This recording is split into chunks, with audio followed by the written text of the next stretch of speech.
Right, so for the benefit of the recording, welcome to Network Rail's Environmental Sustainability Circular Economy Workshop. It's the third workshop in the series, and we have a couple more planned in the future. So Katie Beardworth from Network Rail will talk about circular economy principles, and we'll have a bit of interaction with you as well. So without further ado, Katie, the floor is yours. Thank you very much, Milda. So as Milda says, I am Katie Beardworth. I'm the Environmental Strategy Manager at Network Rail. I work within the Environment and Sustainable Development team alongside other sustainability professionals. And it's just as a bit of an introduction, if I can just get my slides up. And I'll just explain a little bit of context about sustainability at Network Rail before I launch into circular economy. I'm sure you can see that okay, Milda. Great. So in 2020, 2 years ago now, we launched our environmental sustainability strategy, which you can see there on the left. This strategy covers circular economy, also covers low emissions, so energy and carbon, covers biodiversity, and it covers weather resilience and climate change alongside what we call our sustainability enablers, so things around competence and capability, KPIs. I think in 2021, last year, we launched our social value framework, which sits alongside our environmental sustainability strategy, giving that kind of full picture of sustainability at Network Rail. So between the strategy and the framework, we cover off the whole of sustainability. So we have leads for each of those sections in the Environment and Sustainable Development team, and our Chief Environment and Sustainability Officer is Joe Lewington, who couldn't be here today. So that's a bit of introduction and context to sustainability at Network Rail. And as Milda says, we've had a couple of these sessions already. I think we had the weather resilience and climate change and the social value sessions. And still to come, we've got biodiversity, we've got our low emissions energy and carbon session as well. So this is our kind of third in the series. And what I wanted to do today was not assume that everyone here would know exactly what circular economy is. It's still a term that is, I guess, emerging, and it's an area that not a lot of people, or not everyone, knows a lot about, or there may be misconceptions about what it is or isn't. So I wanted to kick off the session by showing a video from the Ellen MacArthur Foundation, who are a leading charity in circular economy, just to kind of put in a bit more context and the worldview of what circular economy is. I was then going to talk a bit about what circular economy means for Network Rail, and kind of what our ambitions are around circular economy, and then a little bit about what we think that means for our supply chain. And then I'll hand over to Liz, who's going to put circular economy in context with social value, and then hopefully we can have some good discussions. So Milda, if you want to play the video, and hopefully everyone will be able to see and hear this.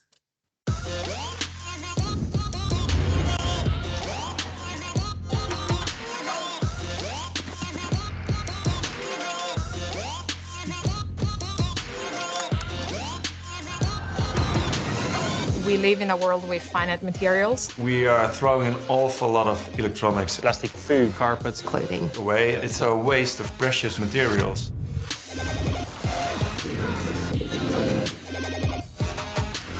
If we could build an economy that would use things rather than use them up, we could build a future that really could work in the long term. You design the product in a way that Can be taken apart once the consumer has finished using them. you remanufacture it and give it out again. You can reduce your production cost hugely if applied correctly. Instead of garments ending up in landfill, Companies can repurpose it, reuse it, making profit out of their waste. We take some resources from nature and bring it back in the form of nutrients. It's very much a natural cycle. We use 70% less water than conventional agricultural methods. Our packaging is not a waste, it's something that you can consume and eat. We redesign everyday products to make them fully recyclable. We farm as close to nature as is possible. The H&M Group has set ambitious targets to use 100% sustainably sourced materials. There is a lot of conversation about not buying clothes, but different models where you can rent clothing. We developed fully modular headphones that we offer on a subscription basis. The circular economy itself is inevitable in my view. It's not one fix, it's about the entire system being redesigned. This is, to me, the only way to fight climate change, to fight pollution, to fight waste. This is a business model that stacks up. Global companies cannot survive in the future without transitioning towards a circular economy. That is a really exciting future.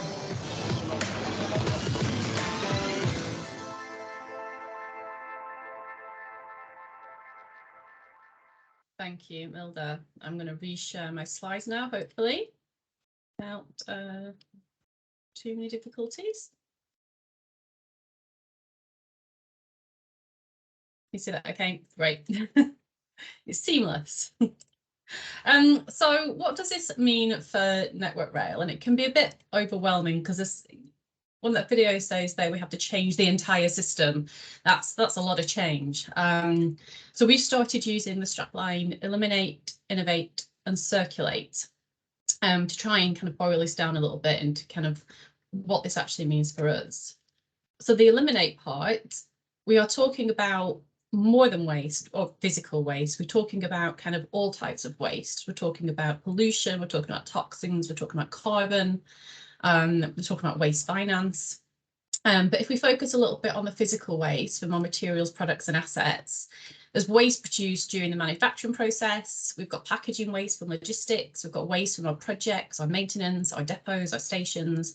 We've got waste produced at the moment in every single stage of the process. So we need to think about designing this out, about identifying ways to avoid things becoming waste and eliminating it as much as possible.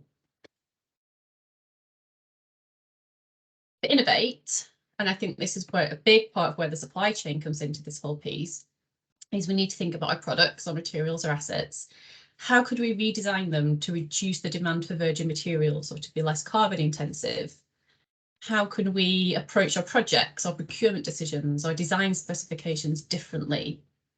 Can we consider the whole life cost, including carbon, instead of just the initial build costs? And this is something that's going to come more and more on the agenda, but it's still a massive challenge. Can we consider the materials being used? What happens to them at the end of life? This might lead us to use different materials. So if we're thinking right at the start of the process, what happens to the material at the end of the process? That's the time to be thinking about it. So upstream innovation is always the most effective kind. So if we're thinking about a bath overflowing, you can mop up the water, but it's always going to be more efficient to turn off the tap. And 70% of a product's environmental impact is decided in its design phase. So this is where we really need to focus attentions. So for example, bridges. Could we design a bridge in a modular way with each component being identified for a future use at the end of its life? Could we design for each component to be maintained or replaced without the whole bridge being impacted? This is a much more circular design. Unless they circulate. So we can think about reusing materials, ideally for their intended purpose. So for example, in a rail renewal, could we take out the used rail and reuse it on a lower or a slower class of line? Can we use it for something else without it having to be processed? This is happening in some areas in Network Rail, but it's not really BAU at the moment, and we do have a lot of barriers around it. If we reuse a product for its intended purpose, we're saving the resources that would have been used to manufacture new products, saving the material from becoming waste, and ultimately saving money. So it all makes sense. We currently recycle a high volume of material, but this is often downgraded and loses value. So rather than shipping unusable rail abroad to be made into another product, could we remake rail back into rail? This is already happening in SNCF in France, where they've got a short loop rail remanufacturing process. And just another point on that kind of circulate point, I think there's some confusion that circular economy is just about recycling more. It's part of it, but actually this is a much bigger picture, and it really is starting at that very start of the process rather than at the end when something's already become waste. I'll just pause for a moment because I've just kind of said quite a lot of words about circular economy and our eliminate, innovate and circulate kind of strapline. I'm going to give everyone a moment. Any questions at this point, or shall I just crack on? Katie, we all can also launch a little poll for people to engage what circular economy means to you. That's a great idea. Should we do that now? Okay, let's see. Let's see if that works.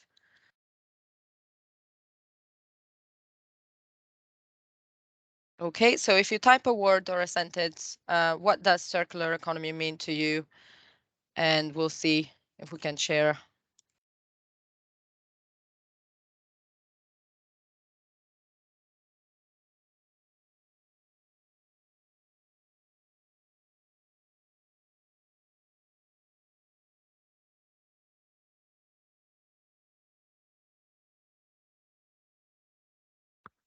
Excellent. We have another poll at the end of the this meeting, so please do pay attention. We'll test you on your listening skills.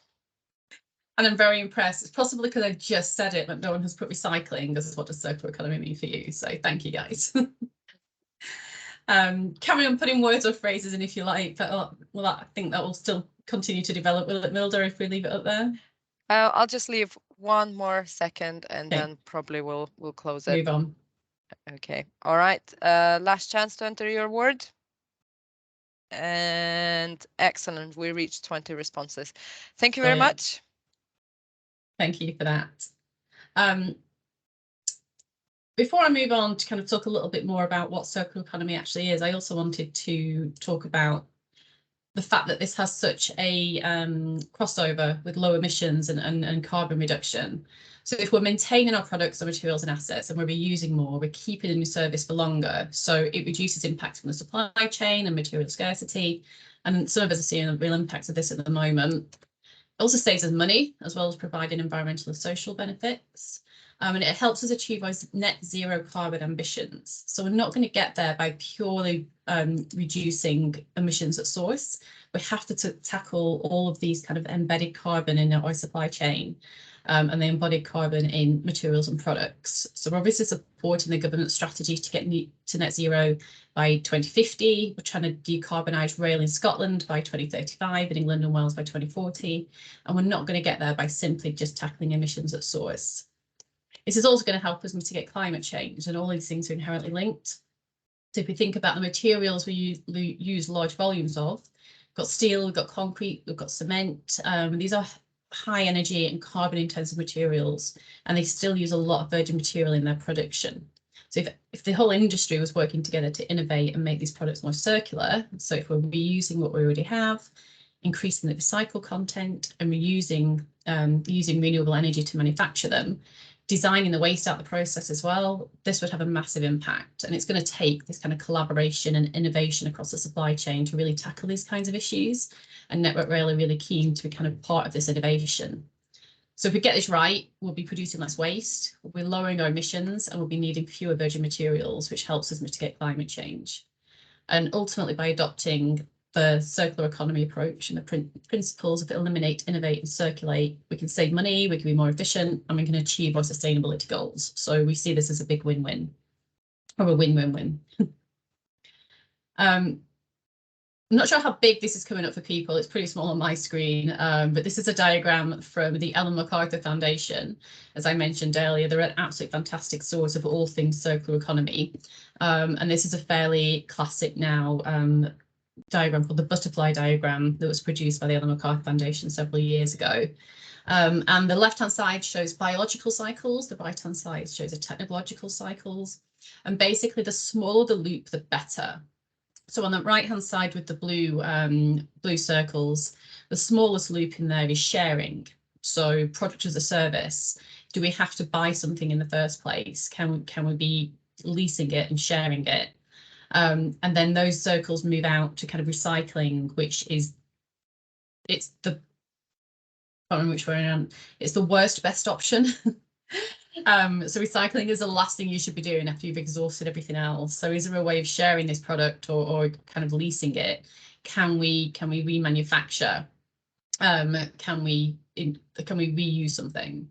So that diagram will be available in these slides, and it's also widely available kind of if you just search for the MacArthur Foundation butterfly diagram. But I think it's a really useful tool to use when you start thinking about how do we do this in a more circular way, which of those loops could we be kind of utilising or maximising on.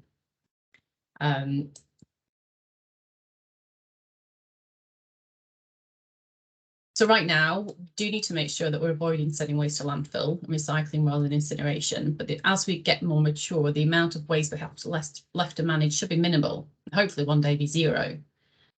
But if we focus all of our attention just trying to kind of manage our waste better, we really won't make the changes needed to eliminate in the first place. You probably know this, but the construction industry produces about 120 million tonnes annually of waste, which is a massive amount. And Network Rail contributes a lot to that.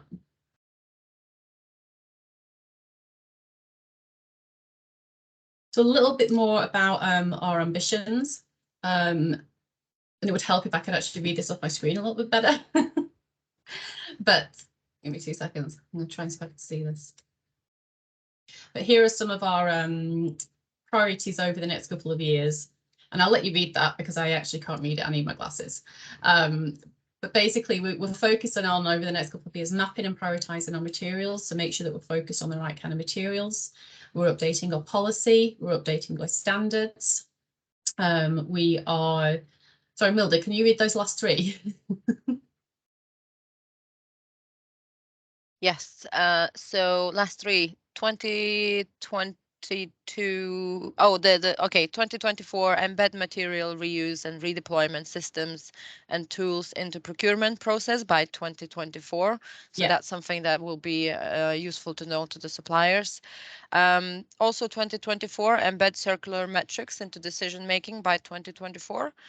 And reuse, recycle, and redeploy all our non-hazardous infrastructure materials by 29. Thank you. So that last one is kind of one of our key milestone ambitions. So by that point, we really shouldn't be producing any waste whatsoever, and all of our materials being reused or redeployed and recycled if absolutely necessary. But certainly for the supply chain point of view, obviously with the new policy being published, with our standards being changed, with our procurement processes changing, with metrics making their way into the decision making, that's all going to be key, I think, for the supply chain. And so final slide before I kind of hand over to Liz, so she can update you on kind of the social value aspects of this. So what does this mean for our supply chain? So as I already mentioned, many of our procurement activities will have questions or requirements on circularity. We do have a new kind of sustainability procurement framework at the moment, and depending on what the procurement activity is, we'll be focused on different areas of sustainability. So if the procurement is something like rail or ballast or metals and steels, you can definitely expect kind of a high amount of circularity and carbon weighting in there. As I've mentioned before, circularity is heavily intertwined with decarbonisation. So circularity should be considered in decarbonisation plans, because obviously a lot of the carbon is going to be contained in the products and materials themselves. Keen to work with innovative new products. So in the pipeline at the moment at Network Rail, you know, there are pockets of work going on around kind of lower carbon concrete, composite plastic sleepers and troughing, which are lower carbon. But there are hurdles to overcome, as I'm sure you're aware, and probably will form part of our conversations later, in that we have kind of safety and risk aspects of those of our products and materials. And if it's new and innovative, it might not have gone through the testing we need it to do yet. We have the need for testing, and the product approval process itself, as I'm sure most of you are aware, if you've been in our supply chain for a while, can be very laborious. So one of the hurdles we need to overcome internally is how do we make that product approval process as streamlined as possible and allow us to use these new innovative new products. And as already mentioned, updating our policies and standards will specify kind of the exact requirements we're looking for, and so all that's kind of to come over the next few years. So that's my kind of whistle-stop tour of circularity at Network Rail and what I think it kind of means for the supply chain. I think I'm handing over to Liz now, Milda, for her section, and then we can come back to some Q&A. Thanks, Katie. Hi, everybody. I've got a few slides to share. Would you mind? Stop. Lovely, thanks. Ooh. I am seeing a way to share. Apologies. I think the heat's got to me. Starting to get to me now. This room is starting to feel a The lot machines less are struggling.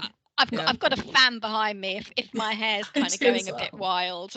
Apologies, everybody.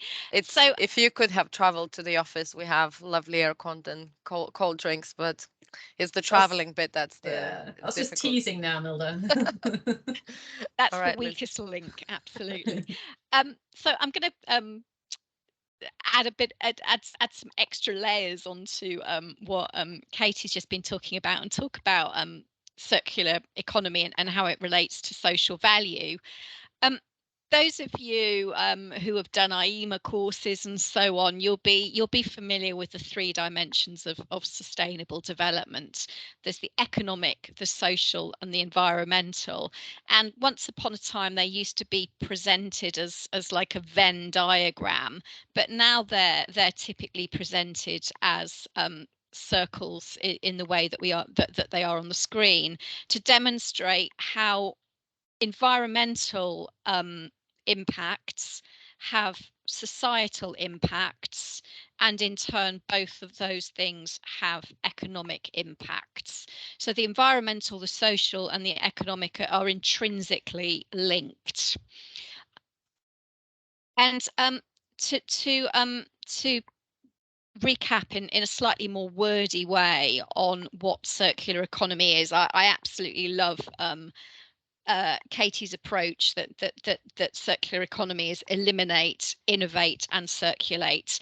The Ellen MacArthur Foundation apply a little bit more words around that. Those 3 words are hugely helpful, and you can see that the definition that the Ellen MacArthur Foundation use on your screen. And I really like how the Ellen MacArthur Foundation say that a circular economy is based on 3 principles, and all those principles are driven by design. First of all, it's about eliminating waste and pollution. Secondly, it's about circulating products and materials. And thirdly, it's about regenerating nature. And actually, when we think about those 3 principles, we can start to better understand how they relate to social value. So what I've done on this slide is mapped out a very simple theory of change diagram. So we've got those 3 activities, or those 3 principles that the Ellen MacArthur Foundation, or 3 of them that come up with. So eliminate waste, eliminate pollution, and regenerate nature. And if we do that, what are the outputs and outcomes we get? Well, we'll get fewer toxins released into land and into water. We'll get better air quality. We'll get improved biodiversity, and we'll get more recreational space.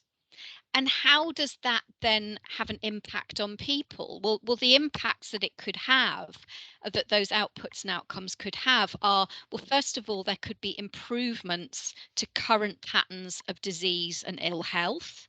Because at the moment, for example, huge amount of ill health is caused to people who are involved in the mining industry, in extracting and in extracting materials. It could result in improved physical health. For example, we know that poor air quality triggers heart attacks, triggers asthma attacks, and so on in people who have any type of vulnerability. And so decreasing those pollutants will improve physical health. And then improving biodiversity will actually reduce the likelihood of devastating pandemics. We know that quite a number of the diseases that are emerging and transferring into people now are caused because as humans are much closer to species that we used to be further away from, and this is all coming about because of changes to habitat and a reduce in biodiversity. And by having more recreational spaces, that will improve people's physical health, but also mental health. So hopefully this very simple diagram is enabling you to see how doing things in relation to the circular economy will also have a positive benefit on people. Moving to a circular economy also opens up a whole range of possibilities around employment and skills, because what it offers us the opportunity to do is to move away from lower skilled, more physical work, often that has a really negative impacts on people, towards a higher skill economy with higher quality jobs, potentially higher wages. And certainly in the UK, if we could think about when we're being innovative with circular economy principles, if we could make the kind of skills and jobs that we unlock accessible to people in economically disadvantaged communities, we can really enhance. We can support the levelling up agenda and really support social mobility, for example. I put a picture on this as an illustration of frankly why it will be good for the world to move away from extracting huge amounts of materials from the earth in relation to people. There's a picture here of Peru. I was traveling around South America in early 2020, and I visited quite a number of communities impacted by mining. And even as a person whose family were miners in South Wales, I was absolutely horrified at what I saw and the stories that I heard from people. Extracting materials is dreadful for people in low wage economies. It also triggers illegal extraction, which this is a photograph of on your slide. It creates crime. It's really problematic. You know, if we can reduce that down, if we can encourage higher skilled innovation and technology, as for example Chile is moving towards, then I think that would be really good for everybody. I know I'm probably sounding a bit utopian here, but you know, I've got to put it out there. And the circular economy is something that's relevant actually to every business in rail's supply chain.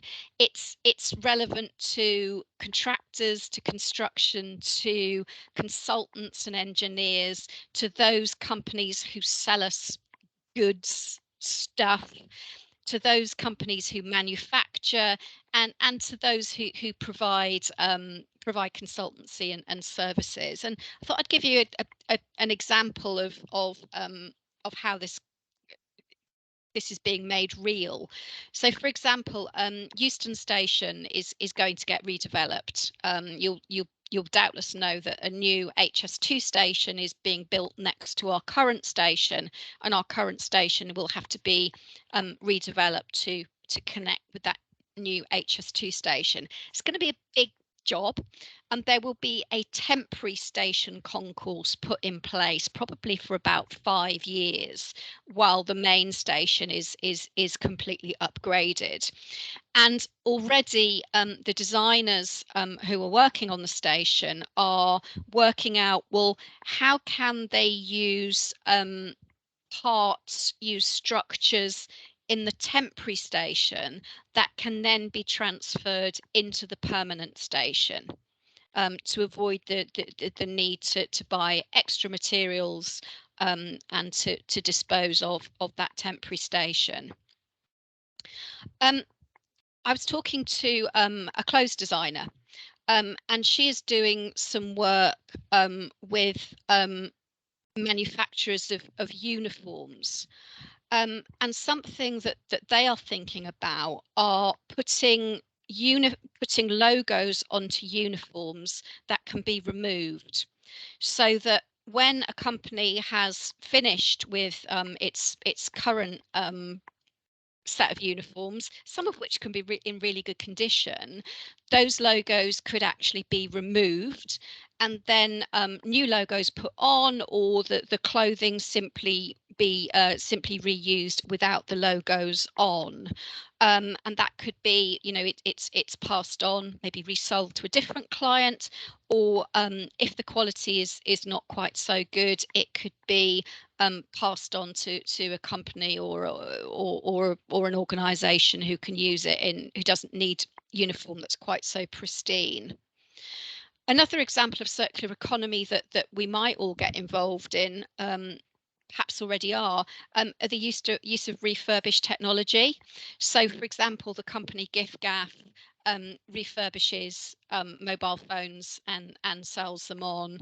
So it's a way for people to get up-to-date technology with a guarantee, but in a way that's a little bit cheaper. So that's some examples of you know, how the circular economy is already coming in. You might already have had the opportunity to explain your approach to the circular economy in response to tenders, in response to invitations to tender. If you haven't already, it'll probably be coming up. And the reason for that is that the UK government social value model, procurement policy note 0620, it includes the theme of fighting climate change as part of social value. So in government's world now, social value includes environmental outcomes, whereas as Katie explained in Network Rail, we keep the environmental and the social separate, although they join up.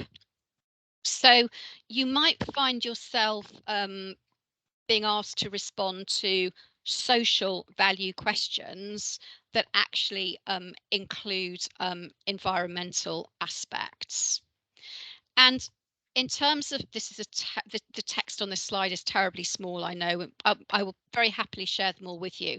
What I did was I just took an extract from Procurement Policy Note 0620, and the extract I've actually taken is the full part that relates to fighting climate change.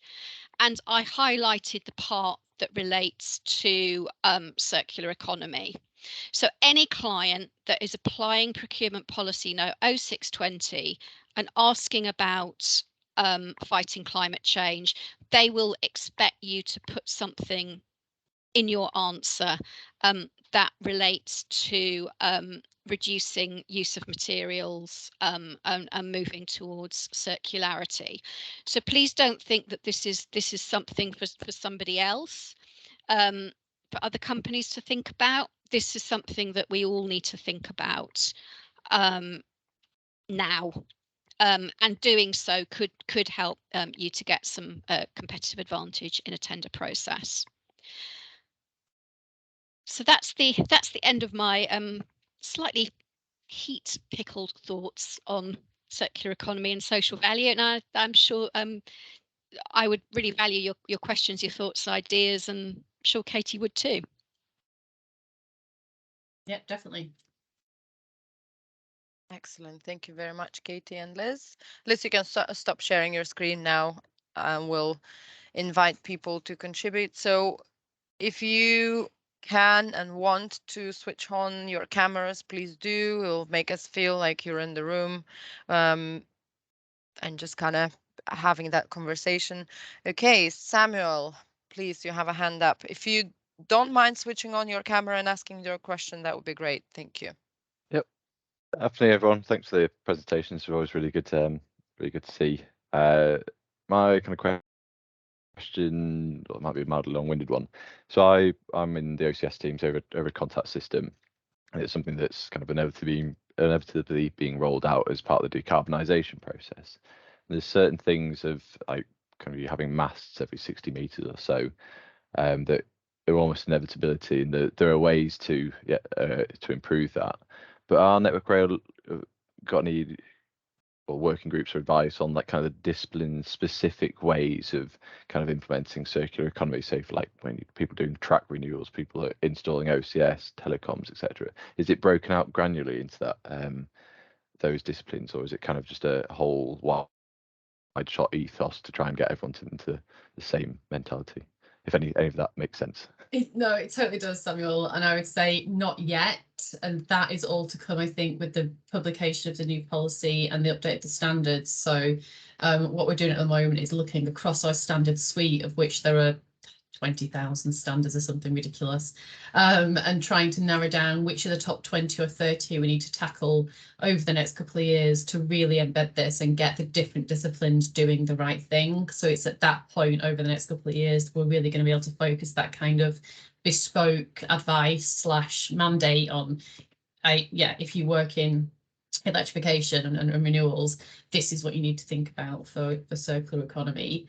There is some background work going on that's going to help with this. There's a couple of work streams at the moment. One's being run by, I think, the decarbonisation programme, and they are doing a project looking at the carbon cost of decarbonisation, i.e. what's going to be the carbon cost of putting all these masts up, and what does that look like? There's also an Ofgem funded project called ARRC, so Asset Recoverability and Reuse Consultation, I think it stands for. And that's a project, it's got people like Scottish Power, SSE, National Grid involved, and kind of been hosted by Fraser Nash. And that's looking at kind of electrification asset circularity. So where across all these different businesses do we have commonalities? How can we be doing this in a more circular way? So I think between those two different kind of projects, we're going to get a much better idea of what we should be doing, could be doing, kind of what are the opportunities here. Oh, that's cool. Just, so I see other people got hands up. There's a kind of follow-up to saying about it being developed and narrowed down in the next few years. Yeah. Are there any industry working groups for those disciplines that you foresee being set up, or you'd like kind of input from the industry? There'll be definitely need for it. Hmm. Whether it needs bespoke groups or whether there's already kind of decarbonisation working groups that we can piggyback on, because there's obviously so much overlap, and what none of us need are more meetings. So, you know, keen to try and streamline and align wherever possible with stuff that already exists that I can feed into and feed out of, and kind of, you know, if you're aware of any or involved in any that you want to kind of share, that'd be great. Otherwise, it'll be part of, I guess, our work streams over the next year or two, understanding what is out there, what can we already tie into that, kind of where these groups are already talking, and where actually is there a gap and we need to set up something new. So there will be definitely need for those kind of groups, but whether there'll be new groups or, you know, I'll infiltrate the current groups, I guess it'll be a case by case basis. Bill, thank you very much. Okay, thanks for your questions. And I see Samuel is from McDonald. So if you, Tammy, if you would also introduce yourself and ask your question, then it'll be great. Thank you. Thank you, Milda. Good afternoon, everyone. Hi, Katie and Liz.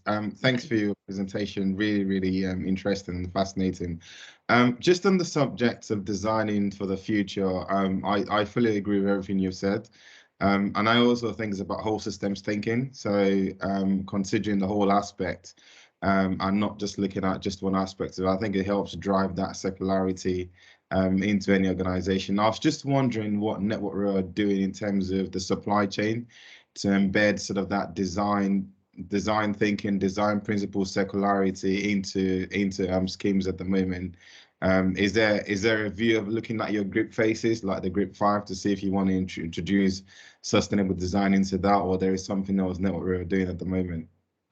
Yeah, and again, this might end up being my answer to most things, but as part of the standards update that we're doing, GRIP will be looked at as part of that, and it'll be one of our key kind of standards and programs to look at, because obviously it governs so much of what we do, especially on a large scale project basis.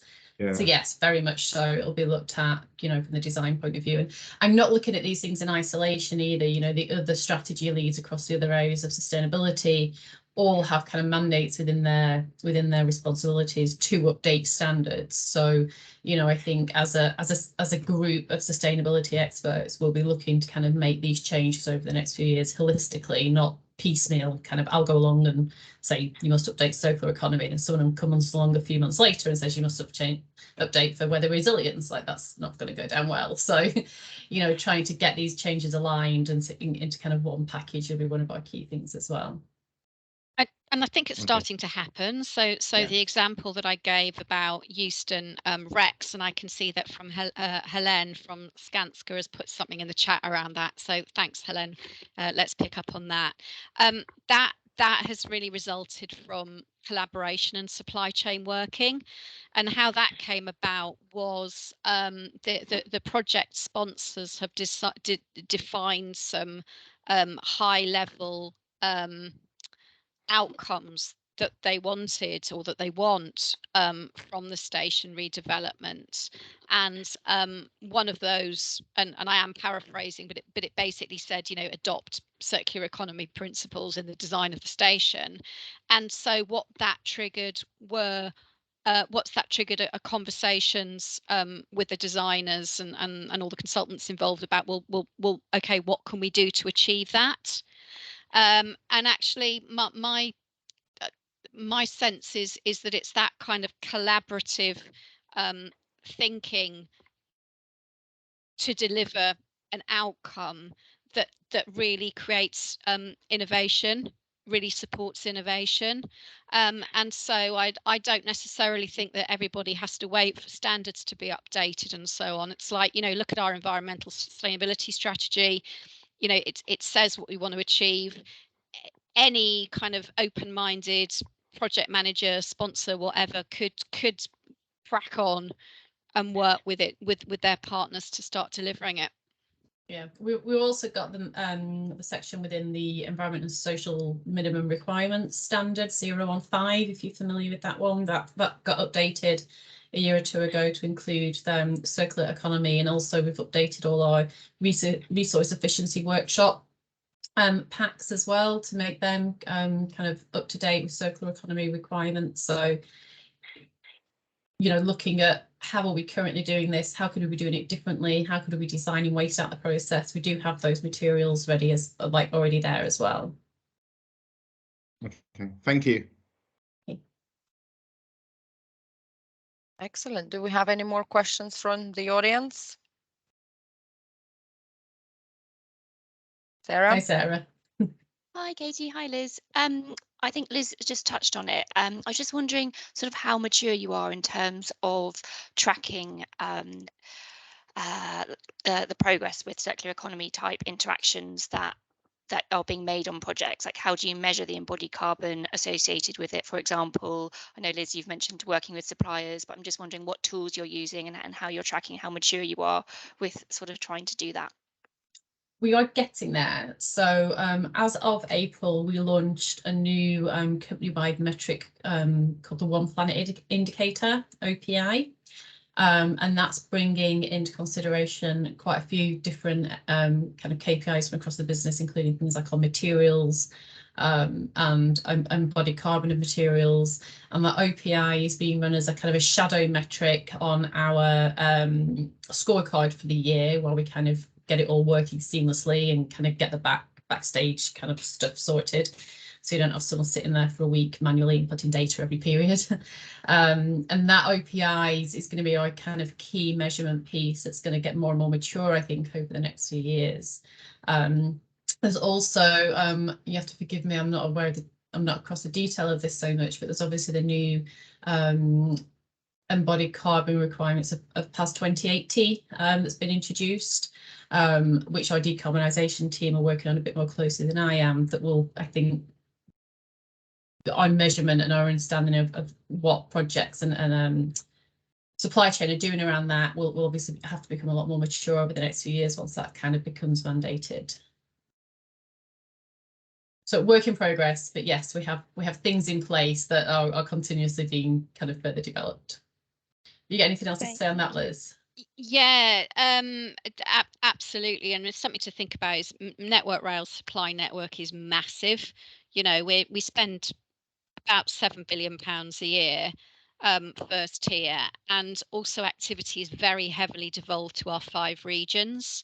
So Katie and I are in one of the few national teams providing strategic and technical guidance and leadership, but we are, you know, we are quite reliant on our colleagues in our regions taking up our support and working with us. We don't have we have carrots, not sticks, broadly. So it's yeah, it means that things do get adopted to different extents in different parts of the country. But what I think is really has been particularly encouraging for me is that there have been 2 pieces of benchmarking work going on in the business recently. The first one relates to capital investment and looks at what indicators, what measures should our capital investment people look at to decide whether an investment should go ahead or not, and concepts like circular economy and our One Planet indicator are coming into that. And secondly, internal benchmarking, so how each of our 5 regions are going to compare themselves to each other in control period 7 and onwards, and again our One Planet indicator and other environmental and social indicators are being brought into that benchmarking. So if I had to if my hunch is that it's once all that benchmarking activity is in place and settling down, that will be a real spur for people to get on and really accelerate the work that they're doing in this space. Interesting, thank you. We have a question from Andrew.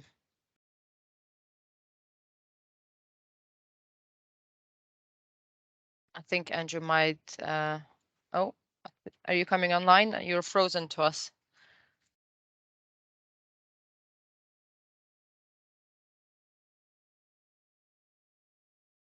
Okay, while we wait for Andrew, we'll go to Iqbal Johal, please. Hi, thank you. Hopefully you can hear me. I'm trying to put my camera on, but it's not working for some reason. I don't know why. It's really a question further to what Samuel said. And Katie, you mentioned the decarbonisation working group. Is that a Network Rail working group? And Samuel said sort of mentioned this, that I represent one of the sort of corrosion protection industries, and we sometimes find that industries like ourselves are sort of sometimes ignored, whereas we can actually make quite a big input into the whole area of circularity, corrosion protection, long-term protection. And it's where we can actually maybe have a voice and an input. And Samuel mentioned this is there a way of industries being involved in any shape or form going forward? Yeah, I mean, I'd say definitely. And as as things move along a little bit and I start understanding what is already out there and what the gaps are, I'm happy to kind of make sure I'm inclusive as possible with who we're including. And I'm assuming that someone like the Rail Industry Association will be able to help me kind of understand our supply chain a little bit better, and so I can get in touch with the right people. But we have a decarbonisation programme, which is headed up by our route services colleagues, which has a team working under them over the wider decarbonisation. There is a decarbonisation task force, which is in Network Rail led, I believe.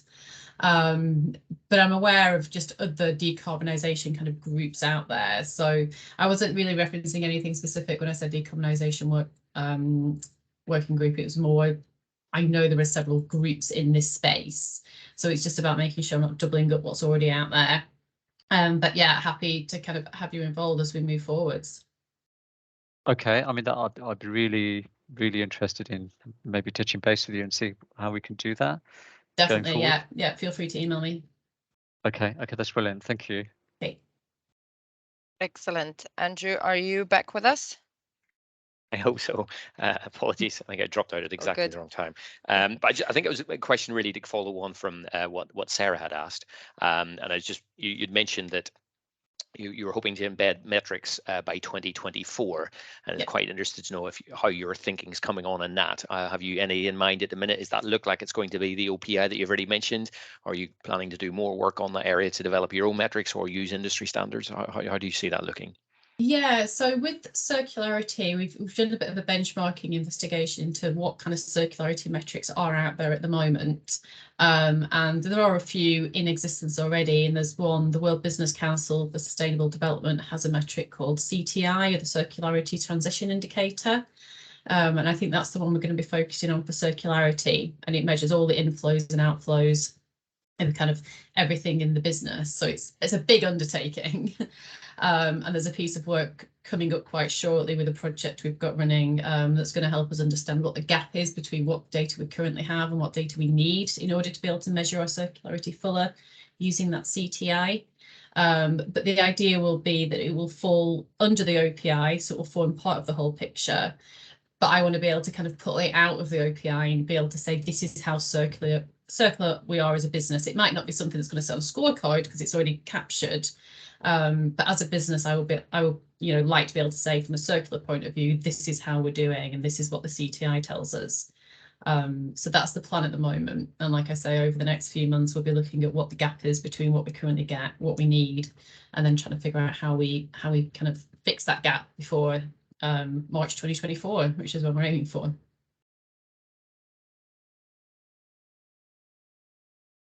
And is that then just going to be scoring procurement, or is that going to be scoring sort of your overall performance in construction and maintenance and operation? Yeah, everything.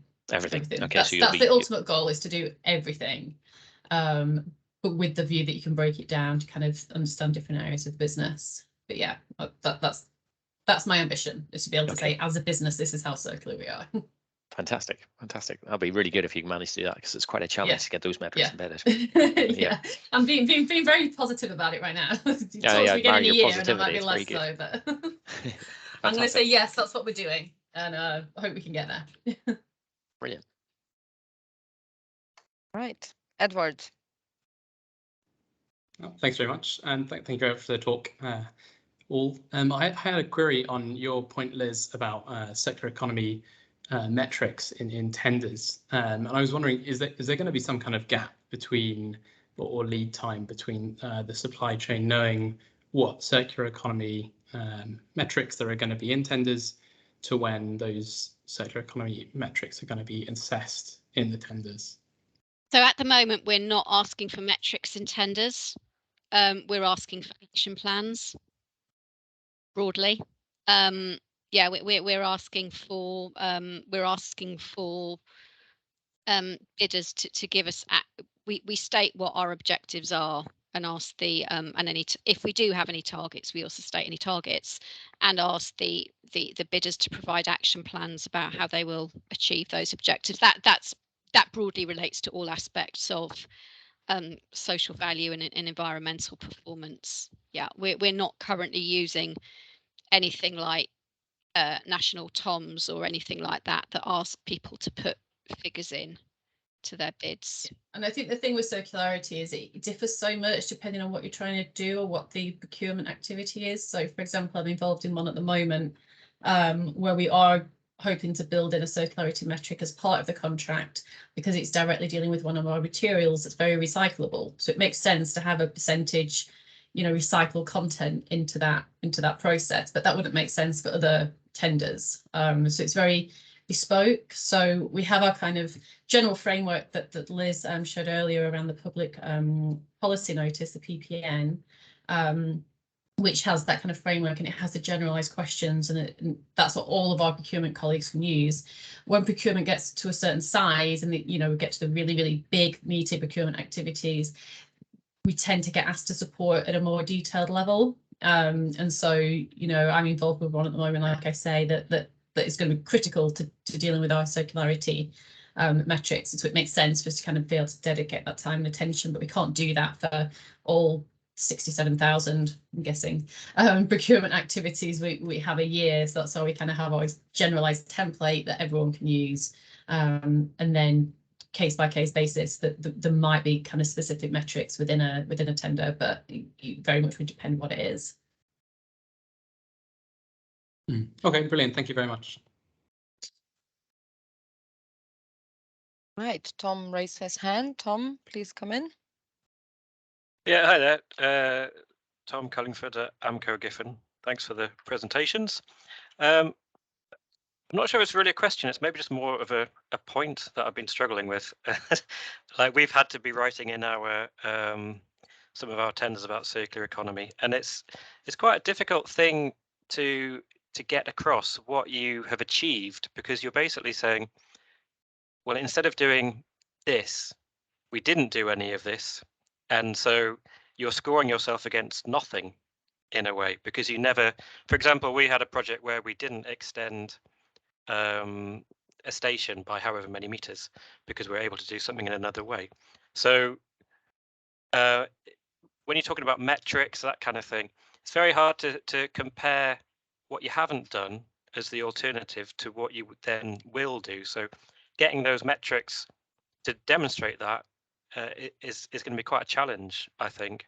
And it's super hard, but I think what you just described is a perfect example of how it should be working. You've looked at something and gone, okay, could we do this a different way that makes it a better option? And you've said yes. And I would imagine as part of that decision process, you would have had kind of some kind of, whether it's embodied carbon or whether it's kind of financial data to back up why you made that decision. That to me is the narrative. Then that's you know, you tell that's you don't necessarily have to have metrics again, or you're not comparing things, but you're saying, you know, we did this review and we realized we could save X amount of carbon and X amount of whatever by doing it this other way, so we did it the other way. And to me, that's a perfect example. Yeah, and then sort of my second sort of point about this is that comes from the designers. So, and it was intrinsic to the designers to do that in that way, because it was just a better, is for example, well, Yeah. they worked out it was a better design from what the remit originally was. I wonder sort of how many people on this forum are from the design background, or are we all sort of sustainability advisors, and how closely are you working with the design teams in Network Rail to I don't know, like sort of cross-fertilize what they know and what we know, and are you able to specify to them, we must only use low carbon concrete, or we must only use this type of material, or you know, like the sicket recycled plastics. So yeah, like to what extent are you able to drive through and mandate, you know, certain materials that we will use, which would make our job as a supply chain easier, because everyone say, well, we have to use these because Network Rail said so. So I think the slight complication is that we don't know 100% for sure which materials we want them to use yet, or exactly what they want to use, because there's still question marks over safety or performance, or kind of you know, how available the materials are. And each of the the two areas you just mentioned, the low carbon concrete and the composite sleepers, there are working groups at the moment kind of tackling those exact questions. Kind of, can we use low carbon concrete? Is the performance different? Kind of, what does that mean for the, you know, for example, we've got concrete sleeper factories at the moment we use. What does it mean for those factories? Can they switch to low carbon concrete? Can they not? What does that mean for kind of the contracts we've got with them? So there are some like big questions we kind of need answering before we can start changing our design specs, because if we change them too soon, we're specifying something that actually we shouldn't be using, or we don't have the ability to use yet. And the same with the sleepers. There's a sleeper strategy working group at the moment looking at you know, composite versus timber versus concrete versus steel, because they all perform differently. And at the moment, the only sleepers that I believe that can be used on the high-speed lines are the concrete ones. The composite haven't been tested yet. So there's those kind of questions that need answering before we can kind of specify. But then, yes, once we know exactly what we want the business and supply chain to do, then we can set that kind of mandate and put it all, have it all in writing of, this is what you do. This is how you do this more sustainably. These are the products and materials you can use. But we have to have gone through that kind of testing phase first to make sure that that's the right answer. Okay, thanks. Okay. We have a question from Alexandra in the chat.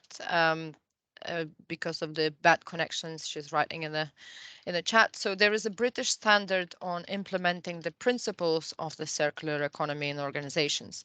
Will there ever be a requirement for supply chain organizations to demonstrate that they work to the standard? It's not something that we're currently looking at. I mean, I'm aware, I'm actually on the BSI group working on the new circular economy standards, so it's something I'm going to become hopefully fairly intimately familiar with. And it might be something we'll look at further down the line, but not at the moment.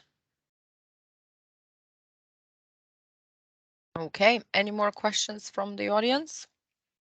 Sorry, I meant to say I'm part. There's a BS British standard on circular economy that is live. There's also an ISO standard that's going to come out on circular economy, which I'm the part of the BSI group working on.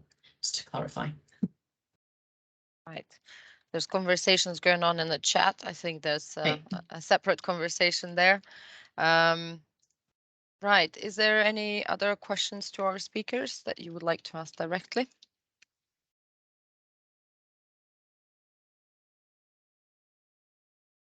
There we go. Cameron, please do come in.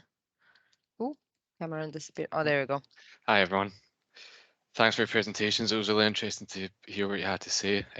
I work in the rolling stock team of Mott MacDonald, so a lot of this is quite new to me, but thinking about what we do, there's a lot of life extensions, and it's a bit of a different economy, I guess you could say, to rolling stock, and a different way of operations. But a lot of the responsibility is on Roscoe's and manufacturers to extend the life and get the most value out of the material and those assets. But I think in infrastructure, there's a bit of a difference where there's a lot of change needed in construction and electrification, say. So there's a bit of a trade-off, I think, in essentially extending the circle to get as much life as you can out of the materials that you currently have, and reusing materials and new schemes and new designs. So I was just a bit curious about what you think's better, to extend assets or to reuse materials and upgrading assets. Just curious to see what your thoughts would be on that. Well, I can refer back to the Ellen MacArthur Foundation butterfly diagram and state that extending the life of the products and material is definitely the better option, because you're avoiding any kind of new material input then. But then, like you say, kind of reusing what you can and kind of remanufacturing will be kind of the next best thing. Just as I guess a side note, the Dutch Railways, who I work quite closely with, they've just won an award for 100% circular train. So their kind of head of circularity, Ilse, she designed and well, helped design and have built a train made from 100% from reused and recycled materials, which is pretty impressive. So they've been doing some great stuff. But yeah, extending first, then remanufacturing and reusing. Okay, perfect. Thank you. It's helpful to have the diagrams to refer to when the difficult questions come in. It's just having the guideline kind of frees you up, I think, to be more creative with the decisions. Right. Do we have any more questions? Yes, we do. Samuel. Oh, hello again. Just a question on whether anything, or whether you believe, or whether anything's being done on like the right to repair with the equipment on the railways, whether that's infrastructure or on rolling stock.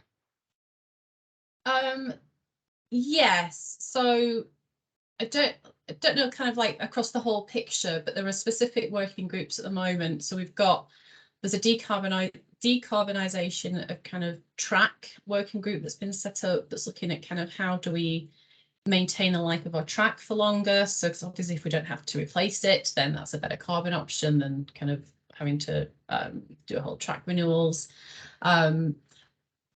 The right to repair, that sounds like a very specific thing. Is that, or is that just a term of phrase? I think, yeah, it can be a term of phrase. I've seen it in some circular economy, bit defined within some circular economy, a bit safer. I don't know if it branches over to the social side of it, but equipment that, say, Network Rail don't have to get the likes of like their suppliers to come out and fix. The RAM teams can go out and do it themselves. So it's whilst it's maybe not so, doesn't necessarily reduce carbon because someone's still doing it, but it means it's all brought within an upskill that your own team effectively, rather than having to, like, I always think of it as phones. You don't have to send it off and get someone to repair it or buy another one. It's designed to do that. Yeah, it's not something I'm aware of at the moment. I don't know. Are you, Liz? I'm not. It's a really interesting idea to put into the mix, though. So thank you for flagging that I guess it depends if you have any products that can only be repaired by Network Rail, for example, and if they are repaired by a third party that is no longer valid to be used. Yeah, it's more so. I think my thoughts were kind of like telecoms and EMP equipment. Yeah. Those kind of things. If it needs little fixes, kind of every so often, it can be just done by the RAM and the maintenance teams rather than external people. Yeah, no, it's a really good point. But I guess there could be concerns about warranties and kind of the risk and safety aspect. But like I said, it's definitely something to kind of add into the mix and try and figure out what is happening in that space. There we go. Sarah has provided an excerpt. So it currently applies to dishwashers, washing machines, and washer dryers, refrigerator appliances.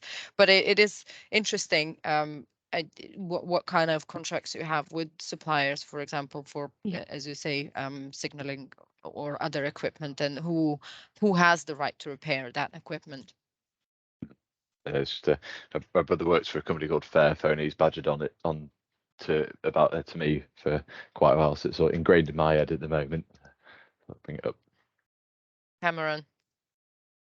Yeah, just if I could add to what Sam said there, at a kind of high level, the way I've understood things like this from background reading is we're currently in a bit of a product-based economy where we buy materials and we're responsible for them, we keep them, we maintain them.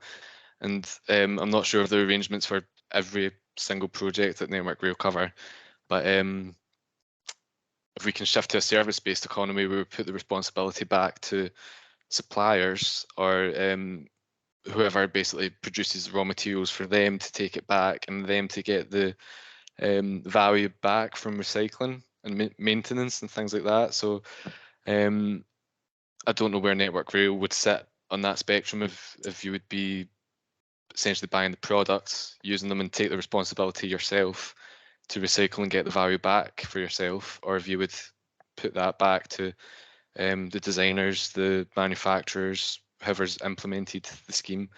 Yeah, it's definitely something we are investigating, and it's actually part of our strategy in the next control period to investigate kind of products as a service as a business model. So it's not something we've actively started yet, although there might be pockets of it happening in procurement that I don't know about. But it's definitely something we'll be gearing up over the next couple of years and really trying to change that way of thinking and investigating kind of what is possible to like rent and as opposed to buy, for sure. Yeah. Okay, good to know. You're well read, Cameron. Good background reading. Thanks very much.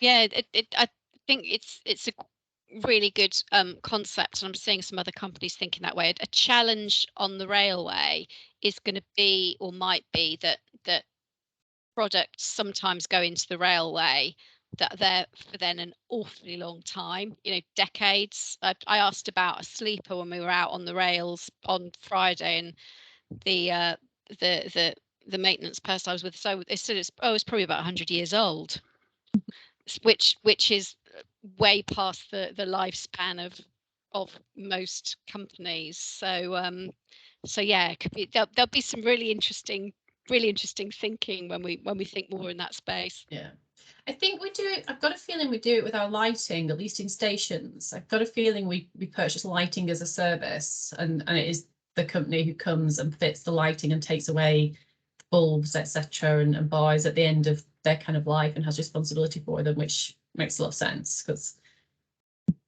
yeah, I don't know about across the network. I do remember going to see depots back in the day and finding kind of like fluorescent fluorescent tubes kind of out the back of the waste in places and stuff. So that might have improved by now. That is a little while ago, but I'm almost positive the stations have a lighting of a service kind of model. Thank you very much. We have Marta asking a question in the chat, with the caveat that maybe you do not know at this point yet, but will life cycle assessments be a way of measuring the circularity of the solutions provided by your suppliers? I would say to an extent. I don't know that life cycle assessments would give you the absolute full picture. It would give you a good portion of the picture. So I couldn't give you a definitive answer on that yet. I know that whole life carbon is going to become much more of a thing that we measure as a company as kind of the past 28 kind of kicks into effect. But I would say life cycle assessments, they should form part of how we make decisions now. I don't think they really do a lot of the time. Like I say, it doesn't quite give you the full picture of circularity, but it would kind of help you get there. There was an interesting discussion about the sort of as a service aspect. So we talk a lot about mobility as a service, and so your movement and railways being part of that.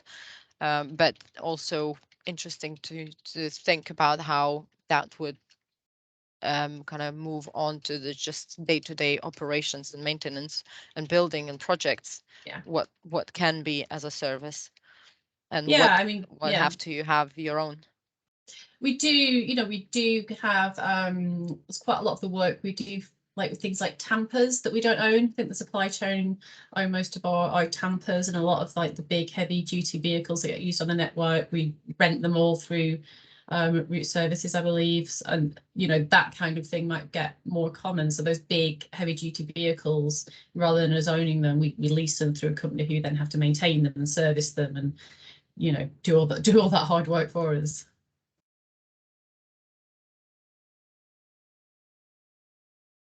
Right, we're giving some time for more questions.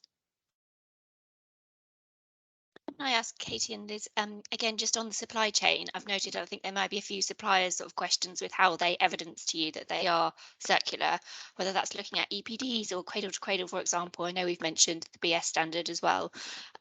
Just to let you know that Mott MacDonald have become the first UK-based assessor for cradle to cradle. I think one of the reasons that C2C have chosen to work with us is that we work in the built environment. So previously, we've seen a lot of products coming through C2C that are maybe, retail type products. And now we're getting more and more products that are from the built environment actually accredited. So if any of your supply chain do want to talk to us about how to go through that process, then we're more than happy to talk them through that. That'd be great. Thank you. That's actually really helpful to know, because I did have that question from somebody a little while ago. So I will dig out that email from them and let them know. Great, yeah, no problem, Liz. I'll send you my details. That's why we do these workshops. It's working. It's working, yes. I see my face getting shinier and shinier as the yeah, so we will. I know that we have scheduled the workshop to go until 3:30. We will not, if you don't have questions, we will finish early. It's just to securing that time in your calendars if you do have lots and lots of questions. We could do, while just a little brain teaser, launch our second poll. Should we do that? Yeah. Okay, so what would you do differently in your business to implement circular economy principles? Now, after all of these discussions, will you reuse, recycle? Will you rent? Or will you revisit your tender processes? What would you do?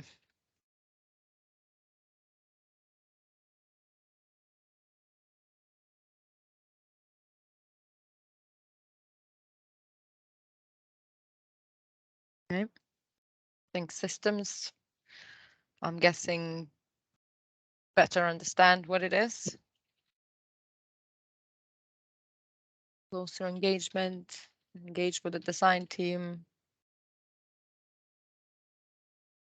Think systems, I like that one. Clearly engage with supply chain is a big win for that. Okay, we got about half of people responded to this. I'll keep this open until all of you engage. Can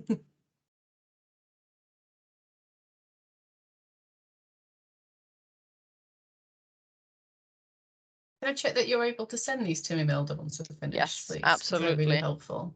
Absolutely, you can use that in your future presentations as well. Yeah. So you're now being part of the future engagement. Right. Okay. We've got 20 responses. I'm guessing I'm the 21st person. Oh, 21st. Great. I haven't responded actually, so don't count me. Okay. Excellent. So I'll close the poll now. Right. Done. Thank you very much. Design. Yeah, design for circular economy. Yeah. And it's such a key one. We've got a question in the chat actually. Okay. What is this single biggest thing the three of you want the industry to focus on right now and in the next 5 years? Really good question, Samuel. Can I kick off? Yeah, go for it. So I'd like, ideally, sorry, Katie, if this feels like I'm kind of stepping into the circular economy space rather than the social space, but it's to deliver social outcomes. I'd like any organization delivering a network contract or a network rail framework or being involved in a network rail project to consciously think about how they can bring circular economy into the delivery of that contract or framework or project. So that's the now.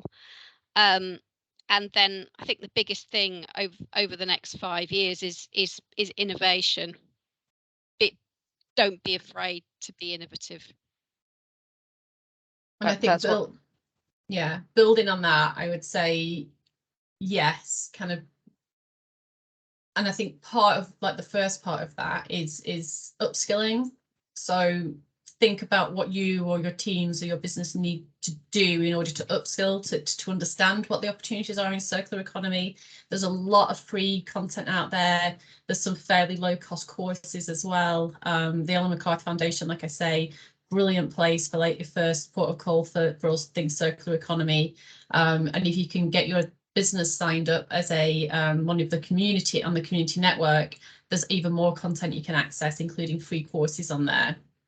And I think the innovation part is so key, but with a really specific focus on those big, high carbon, high energy materials, your carbon, your concrete, your steel, the ballast, to kind of the big ticket items that are going to kind of really make a big difference. Yeah, that is it for me. From kind of supply chain, well, from a trade body representing a supply chain perspective, innovation, absolutely. But one thing that we always say, and it maybe gets us a bit worried, is when we talk about specifications. So we don't really know how technology will look in 5 years. We don't really know that. So at the moment today, let's not over specify what type of products should be used to embrace circular economy or sustainability. Just keep it quite high level and saying it needs to, and I quite like the stories that we tell in tender, in the bids. Maybe we don't need numbers, but it's the stories that we tell that showcases that the supply chain is working towards it and is creative with these decisions, is innovative. So it's not just innovation in technology, it's innovation in approaching the project. So absolutely keep the specifications high level and be brave to take these innovative ideas and technologies on board. Right. So I don't know if there's no more questions or final words. I think this was a nice kind of wrapping up question, Samuel. Thank you for that. We can wrap up this meeting. I have recorded the meeting and I've posted a link to a YouTube channel where we will upload all of these workshops. So this workshop will be uploaded later today as soon as the teams will process the recording, and obviously the future ones as well. And we will see you hopefully next time in the office. We definitely want to see you in the office in person, and that will be, I think, in September. Or let me just. Oh, I think I've closed when the next one is. Anyway, we'll send a follow-up email as well, and see you soon. Thank you very much. Thanks, everybody. Thank you. Bye. Thanks, everyone. Bye. Thank you. Thank you. Thanks, everyone. Cheers. Bye. Thank you.